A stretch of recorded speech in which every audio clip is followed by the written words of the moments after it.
Good morning, everyone. I'm Curos Mirran, and welcome to Factorio.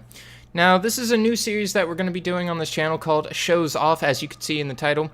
What it is I will pick a game I thoroughly enjoy, I've played a lot, and I think might not be the most well-known of things, and I'll play it for a few minutes just to show it off.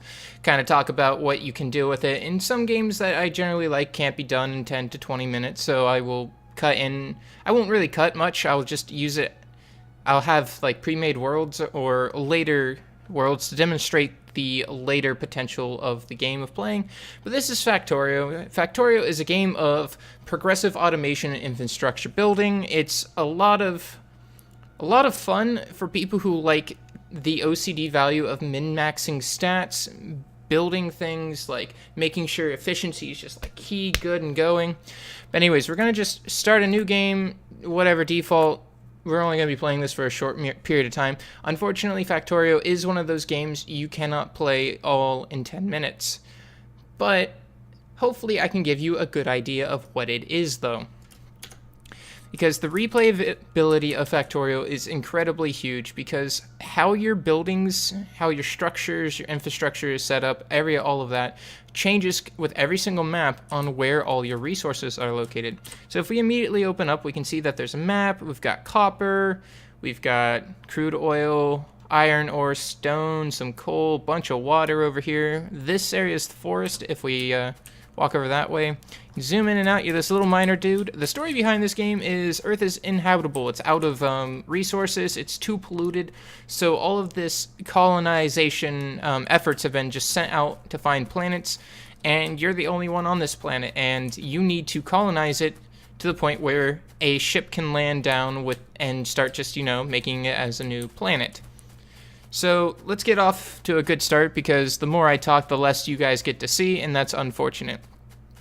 So while I'm getting this base set up, before, I will talk about what I'm doing. You've got all of these different things. You've got logistics. There's not much we can make right now. We've got our production, where, you'll have your mining drills, your electric mining drills, offshore pumps, steam engines. It's just your production buildings. Logistics are like your belts, your hand inserters, your pipes, your electric poles. Got your intermediate parts. They're not actually used ever for anything directly, as in like place down, or, they're used to be used as like parts, intermediate parts. Then you've got weapons. Combat. Radars are useful for finding things. But this game is about doing something once or twice by hand and then automating the ever-loving crap out of it. So we're going to build some iron axes, because if we just take these out and drop them on the floor for right now, this is the speed in which you mine something. That little bottom bar, it's incredibly slow. Basically, we've taken some stick off the floor and are trying to pry coal out of the ground with it. But if we pick those up, you can see it's just much faster now that we have a proper tool. We're going to grab a few coal. Coal is used to power a lot of combustion-based engines. And it's already nighttime because I've wasted so much time. Recording for 3 minutes. Just got to make sure I keep an eye on the time. We're not going to do too much, but let's talk more about why Factorio is fun to me. It's got a lot of replay value. I've told you about it, but I've told you about that. But why, just besides the infrastructure layout and how you have to kind of do some mental gymnastics, you'll hit a point in the game. Why am I just mining this? That you find that you have no idea what you're doing or how to do it in any way, shape, or form. So what you do is you restart a world, because at this point you're too invested in all of your buildings, your structures, your planning, all your belts, that you just started over again. But you know how you did it originally, and when you look at it, you're like, okay, I could see that I could do this better.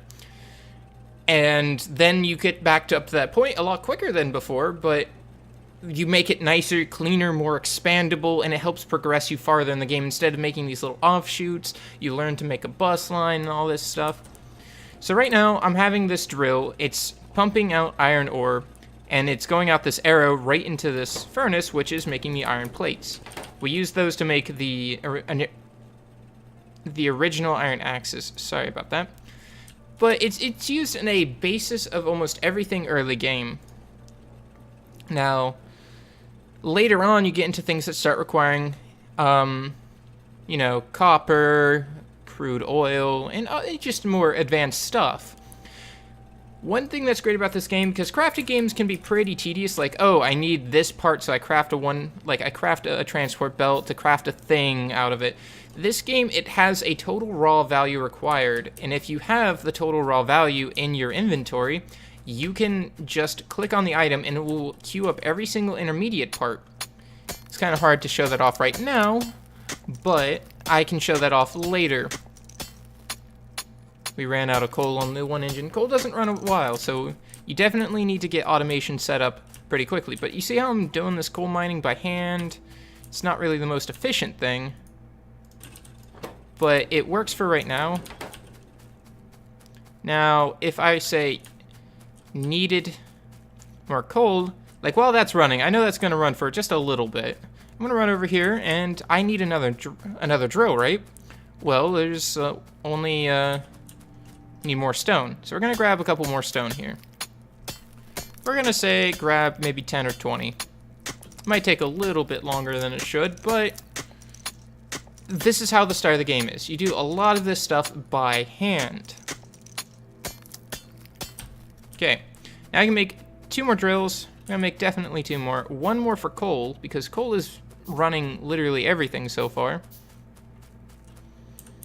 And we're going to mine 1 coal, going to feed it to itself, so that way it now has coal. We're going to put these belts here, just to demonstrate a mechanic. When it pumps out of coal, it'll go on this belt. When it does again, look at that. Slowly moving along. Now, for those who have been keeping up on the idea of this game, you can understand why belts are important. Because if I say we're to make 8 more belts from this coal machine over here, which I figured it would be out of coal really quickly, I can do a neat little, oops. So, well, that's a good thing to demonstrate. I accidentally misplaced a belt. It's not lost forever. I just hold right click, I get it back in my inventory. You lose literally nothing for placing down items. There's coal in this. Say I want to remove this burner inserter, or well, not that burner inserter, burner mining drill.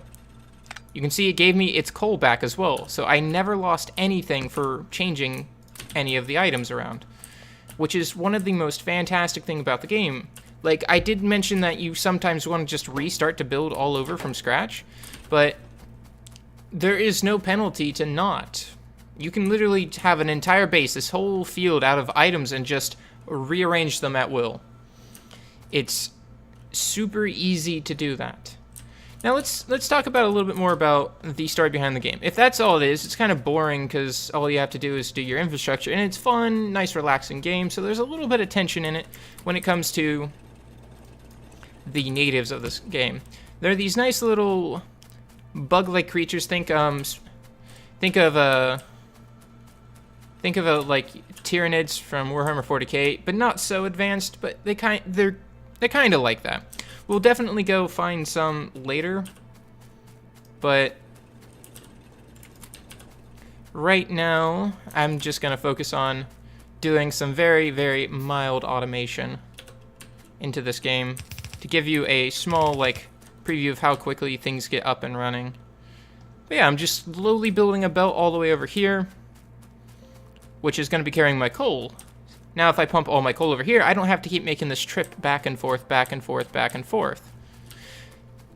But we need more iron. The belt isn't being made fast enough because we don't have enough iron being produced. The way we do that is we make more mining drills. We make more furnaces. So we're gonna come over here, get a couple more stone. I'm gonna say, I don't know, let's go for 20 again. We've got time. You may think that I'm not being productive. Actually, standing around in this game is the least productive thing you can do. It may be boring. You guys don't get to see the coal back up on the line and any of that fun stuff. But if I just stand around, I am not being a useful machine. There we go, 20 more coal. We're gonna grab 1 more furnace, and we're gonna grab a boiler and a steam engine so we can get electricity running soon. Been recording for 10 minutes. Probably going to run this about a 20-minute segment right now, and then show off maybe 5 minutes of the world, like, produced worlds that I've made that are more along. I didn't... Right. Oops.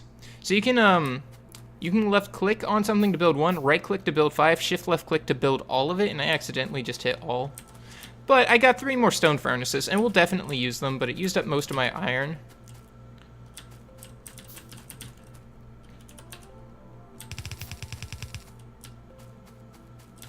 Yeah.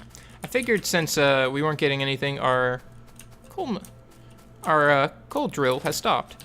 Also, if you shift right click, you put in half of your stack, or you take half your stack. If you hit, well, it's not going to be visible over here. But if we hit Alt, we can see exactly what's being produced. And if I hold Control and left click, I can take all the items out of it. But say that this needs some items. If I hold Control and right click, or what was it? I was holding shift. If I control right click, I'll add half of my stack into it. If I control left click, I'll add all of my stack that I have. So I don't have to open up the interface to give it fuel or take fuel out of it. So it's super convenient in that matter. We need a offshore pump sometime soon, which requires, copper. We don't have copper anywhere near us. Oh, hey, there's uranium right there. Neat. Didn't even see that on the map. Let's definitely put this one down. Got 7 coal. We'll just give half and half to that. So that way we can have a little bit more iron plate production. Again, this isn't going to be as clean. There's going to be no thought out process to this. We're just going to do this for the sake of showing it off.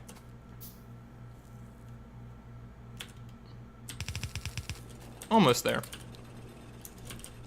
3 more belts. It produces 2 belts at a time, so it's super useful. It's not as bad as you'd think.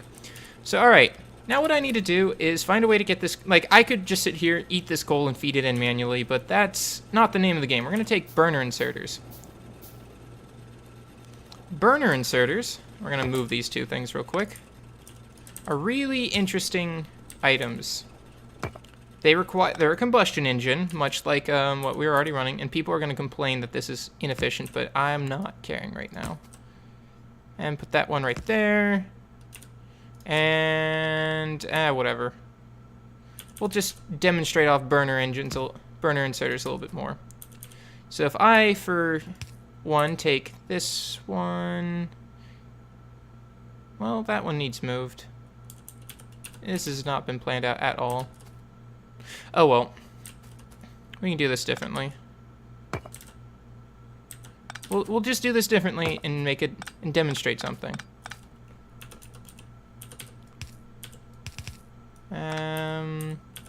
And we're just gonna run that way. We are out of iron, so hopefully this will be enough to get us at least started.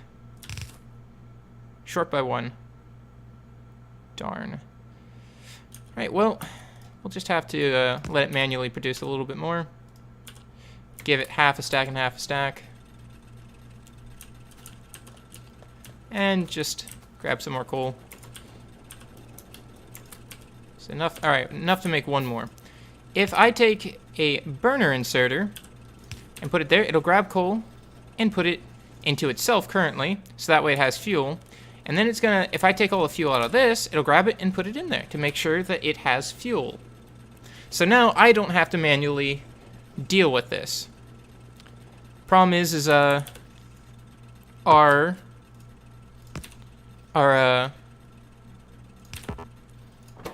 stone furnace doesn't have any fuel, so we put it like that so we can pull off our own line. It's currently fueling itself. We'll just give it fuel so it doesn't have to. So I can demonstrate now that it's doing that. This will pump into here. They're automatically being fed coal, which the coal is out because, again, we ran out of coal. We ran out of coal in the machine that makes coal, which is a bad thing. Never want that to happen. Because if these things run out, then our production stops. Now, this may seem pretty slow, and I'm not doing this efficient. I don't have a good world or any of that stuff. I'm not world... doing all the fun stuff. But say if I, let's get this out of the way so you can see better. Let's just add that in there. Iron plates, I'm just gonna grab this. And we run this along here. Now, when our machine finishes making one plate, it gets put on a belt, which then we can go off and do other things. Now I'm no longer making the plates or grabbing it by hand. They're now in a nice little area for us. And that's the general gist of it. You start making your resources, you upgrade. There's a tech tree, and boy is there a tech tree that gives you new stuff. Like say I get automation, which is the first thing. I don't have, I believe, I think that takes copper wiring, which I don't have any of that. But then it gives me assembly machines that start crafting items that only require up to 2 ingredients, and then I get long hand inserters which can reach farther. But just to demonstrate that, we're gonna quit out of this. Not really gonna save it. We're just gonna load one. Load a game. It auto saves just in case you crash.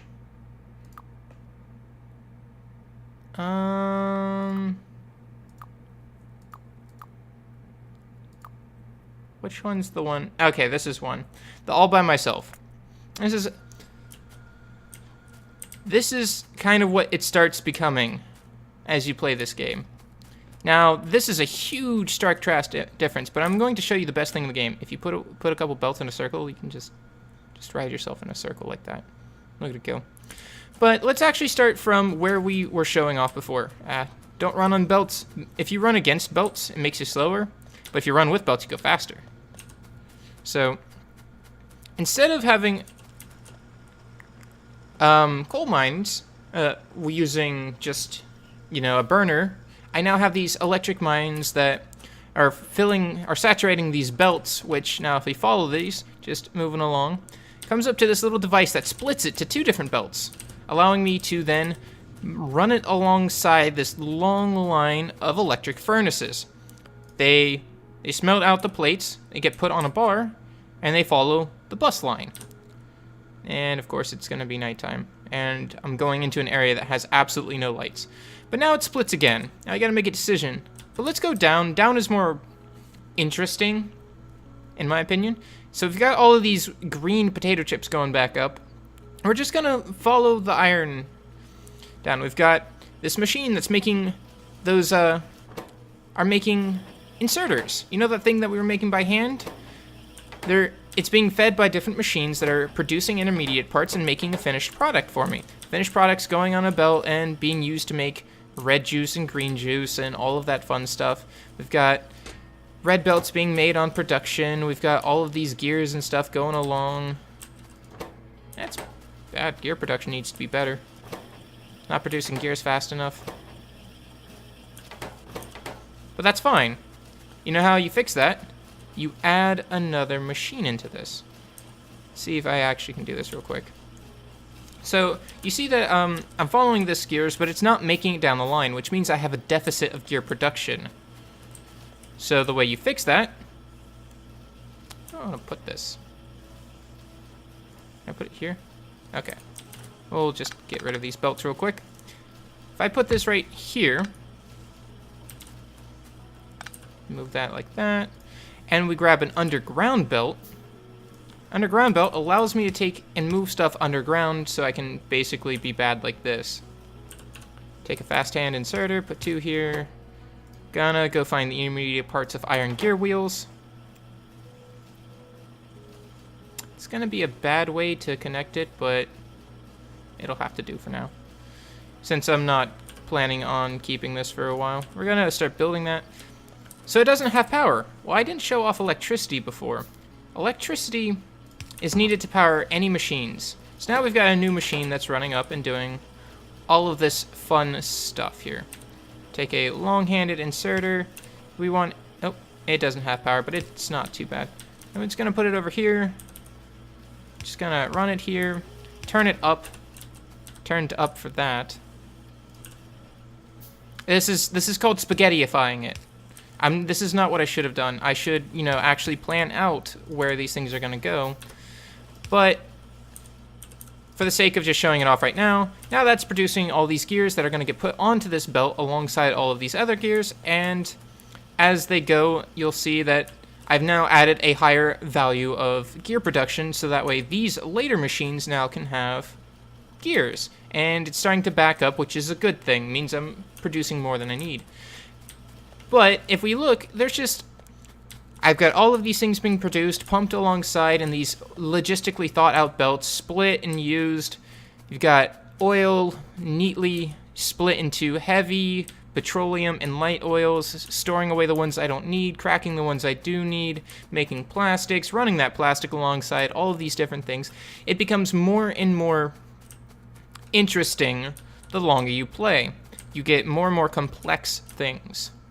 And the whole reason I have all of these setups the way that I do is so that way I can automate the production of science packs. Science packs are used for, well, science. So this requires 50 science packs. If I click on it, all of these things start going.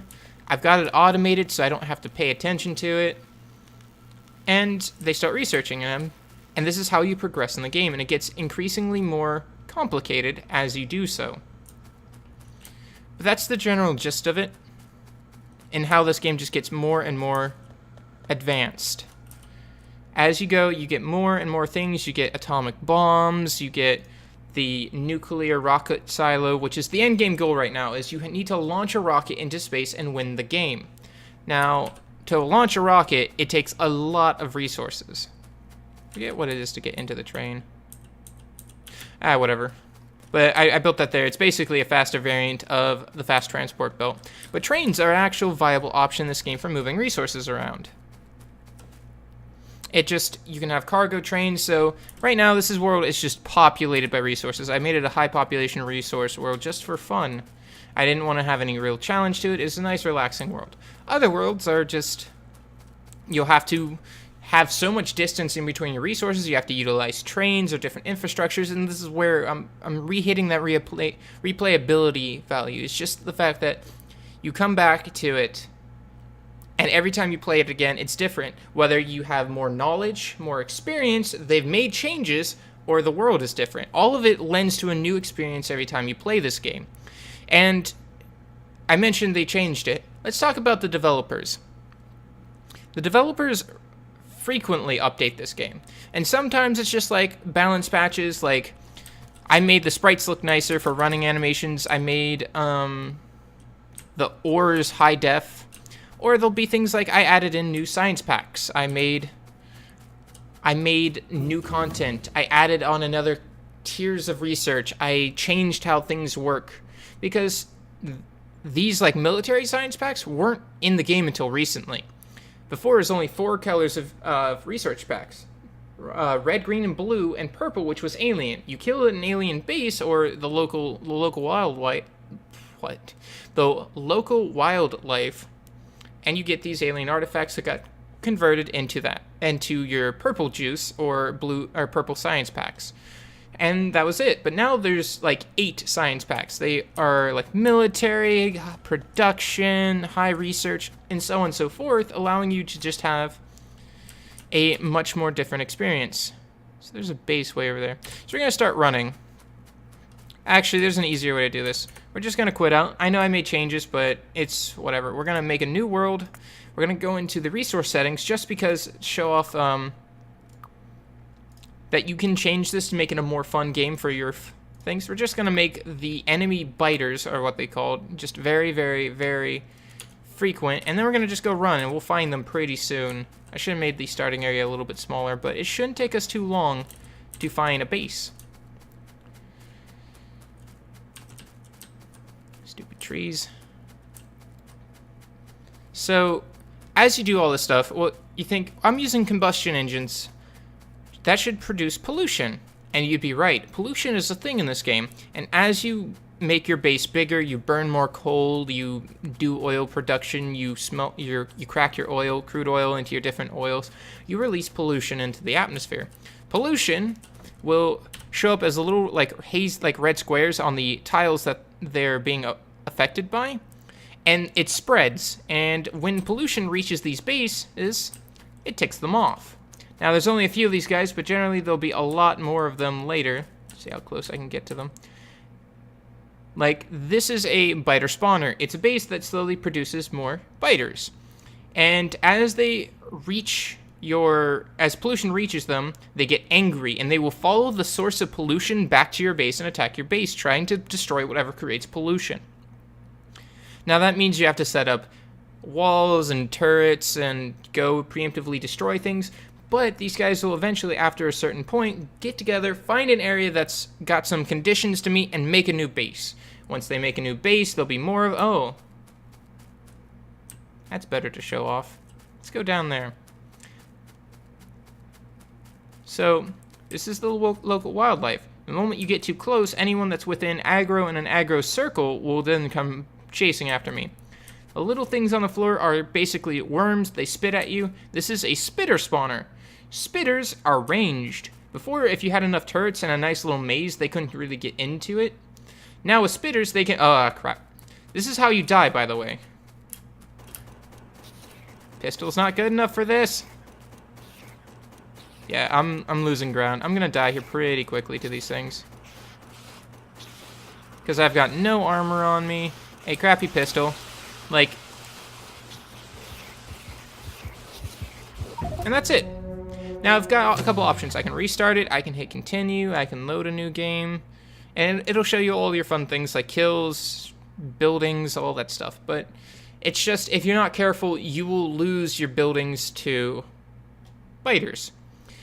But all in all, that is Factorio. It's a fun resource management game, infrastructure building, progressive automation game that you really can just immerse yourself into and feel like you can always do something better, but it's not disheartening. You do something once and you have just like this giddy feeling like, woohoo, I finally got oil production up and working. I now got this cool, like, I got all this plastic. I can get into this next tier of technology. I get there, and then I find that the setup I require to make it efficient is not what I did, because I did whatever brute force manner that I did because there was no planning. I just did it to get it done.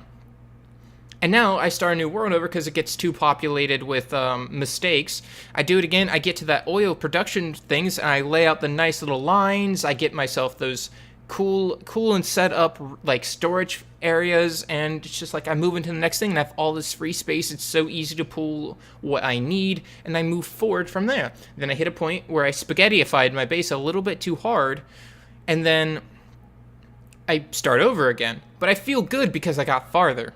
I got farther, I got farther, I got farther, and then you get to the point where you finish it, and then you start, like, really having those dreams of the transport belts, being line by line with a good bus line set up, and all your resources are just to have the perfect golden ratios and stuff, and you come back to it, and you do it again, and you do it again, you do it better each time, or you do it in a more fun or different way. Sometimes you'll never use logistic robots, which are these little flying things over here, or you'll never use trains, or only use trains. That would be really hard, but you get the picture. Like, you can play it in different ways, but every time you play it, as you try to finish the game the first time, you feel like you've progressed. And some of it can feel a little bit overwhelming at times, but you just buckle down and you finish a piece that you couldn't do. You'll understand how it works, and if you restart from there, that part of the overwhelming mess, that ball, isn't there anymore. And you slowly just chip away at the unknown, this, like, overwhelming, just a mass of stuff that you have to do that you have no idea how to do, piece by piece, learning along the way, and then you just have this great sense of satisfaction at the end of the day. You can play it for 30 minutes, which I mean like 5 to 10 hours, because once you start going and you start getting into that building mode and you get the groove going, it really just becomes hours upon hours because you're just having fun. Okay, just one more factory, one more coal line, one more. And then you look down at the clock, it says 4, and you're like, ooh, wow, it's 4 p.m. And no, it's a.m. and you forgot to do the rest of your dailies on Summoner's War. Whoops. But anyways, guys, that'll be it for this video. I hope that this can bring out games that some people might not know but might enjoy to people. But overall, I hope you guys like the series. If you have any ideas for games you want me to do, I will also be probably thinking about doing a blind play. So that way I can just pick a game that people have suggested highly to me, play it without knowing literally anything about it. I'll be definitely doing more show-off series of just games that I find fun, or games that I think people might find fun. But tell me what you guys think down in the comments. I'm Curos Mirran signing off. Thank you guys so very much for watching, and I hope you have a fantastic rest of your day.